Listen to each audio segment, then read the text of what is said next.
Hello, welcome to Subjective Insights. Been thinking, right? I was listening. I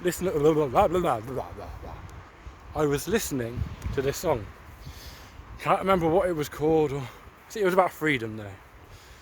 And it occurred to me, nobody can be freed by anybody else. No other person can free another person, because freedom is insecurity. It's not knowing. And if you're waiting for somebody else to free you, you're waiting for a command essentially, aren't you? Which is the definition of no freedom. You're waiting for somebody else to say it's fine to do what you want. You can. And then on their say so, you go out and do what you want. I've noticed this duality, this kind of mutual exclusion, contradiction within a lot of people's thinking. On the one hand, they want freedom, or they claim to. But on the other hand, they want their life to have a purpose. For an object to have purpose means it's not free. To be free means to decide your own purpose, to do things for yourself, not for another.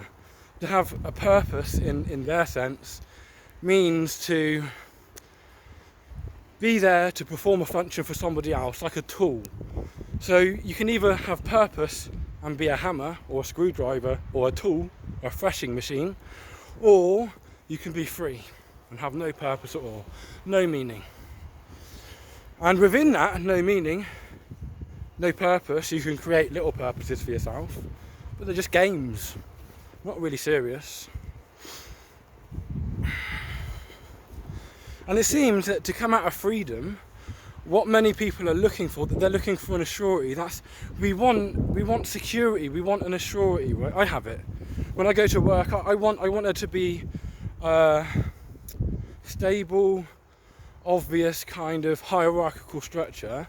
I don't want to be at the top of it. I don't even want to be in the fucking middle. I just want to be at the bottom, go to work, earn my money, be told what to do for X amount of hours a day, and then go home and then have to deal with the insecurity of freedom there, you know?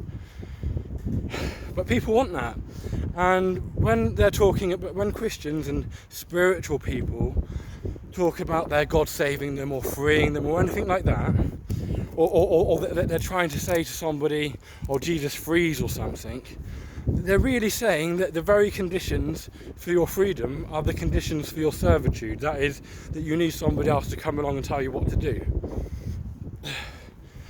Now, this freedom is the deep secret in a lot of religions, and when Alan Watts talks about how gurus play this game, where they try and push you off your feet, so you don't come to them anymore to be pushed off your feet. You know that they'll like the Zen Koan games. You know, you go to a Zen master, and he says to you, "Oh, you've got to figure out this koan. You know, what does a one-handed clap sound like? And you've got to give an answer to it before you can be enlightened." What Alan Watts claims that's about, and I believe, or I don't know, I mean it's a function it can perform that I applaud, right? Is that eventually you get the game, you get that there's nobody in charge, and when you go to somebody and you treat them as if they are in charge, you're a schmuck, and you're going to get conned until you can't get conned anymore. And that's freedom there. It's not that the guru gives you freedom, or the guru tells you how to be free. It's that you eventually realise the stupidity of begging for freedom. Freedom's taken, never given. Sorry. And I mean, in the Hindu theologies, the term for enlightenment they have is like moksha, and it means liberation. Freedom is at the heart of this. In the Bible it says, for freedom Jesus frees you. Jesus says, you shall know the truth, and the truth shall set you free. Right? And Jesus' guru game, in his name it says, I am saved, right? And it's pointing towards that meditative practice of Ramayana. I'm not sure if it's Ramayana, that's a Hindu text. I can't remember his name, he's bold, Alan Watts refers to him having lovely eyes.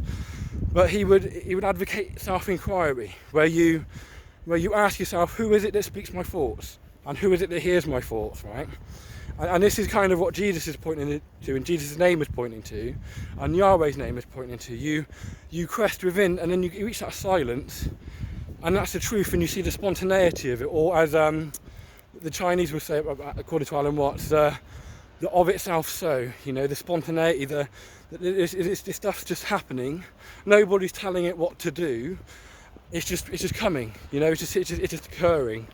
And there's absolutely nobody in charge. And the same thing that is doing you, that is speaking your words, that's producing your thoughts and hearing your thoughts and your words and all of this stuff, is the same thing that's doing it in me. The same thing that's doing it in the Pope, your boss at work, the Dalai Lama, you name them. It's the same thing that's doing the fucking sun, mate. Whatever it is that's producing you, that's speaking your words and producing your thoughts, is that which is fucking doing this thing. So nobody's in charge and nobody's up above and below anybody else on an ultimate kind of scale. Goodbye.